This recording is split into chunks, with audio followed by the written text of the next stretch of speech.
I'm so glad I'm here today. Housemouse, I thought you were playing with your friends. Well, I did play for a while, and then I got a little bit upset. Why did you get upset?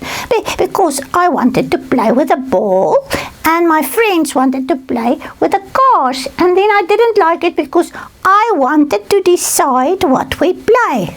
Oh yes, that's always the problem. Who decides who's going to play? I think I was important enough to make that decision today. Well, at home you cannot always decide. Yes, I know that. When I play with my toys, my mummy says, I must come and eat, and then I must go and have a bath, and then I must go to bed. And then she says, I cannot decide when I go to bed. I must listen to her. Yes, that is true, because mommy and daddy have more authority, and because they are put over you, that means you have to obey.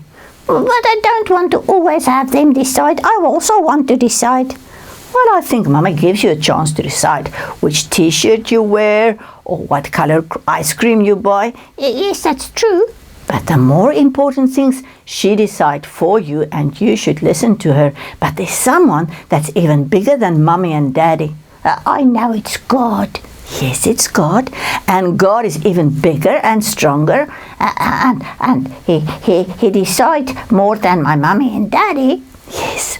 God deciding over everyone is like a ruler.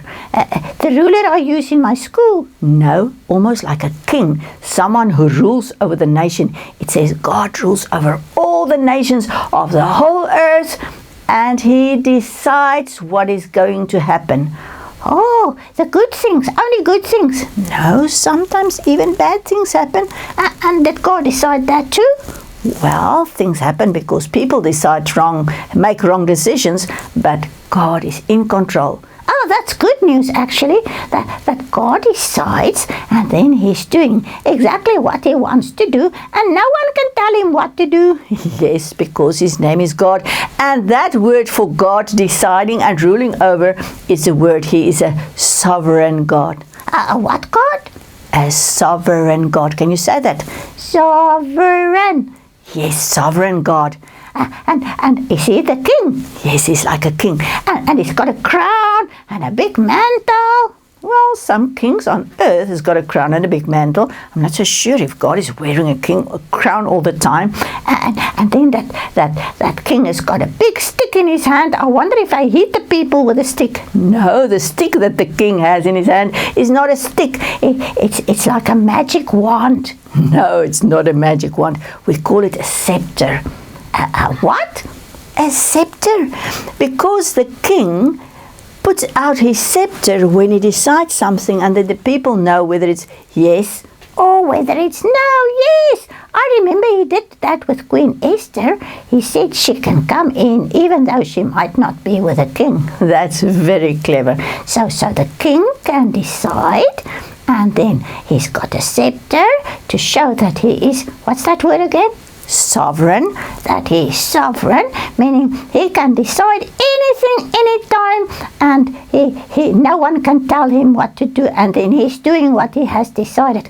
Oh, that's a big word, sovereign. Yes, sovereign is a big word, but because God is so big and so strong, and he's such an awesome God, that means he can always decide, and we can trust him because he is in command and he is in control.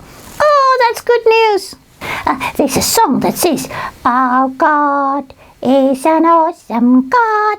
He reigns from heaven above with wisdom, power and love. Our God is an awesome God. Oh, we love that song, Housemouse.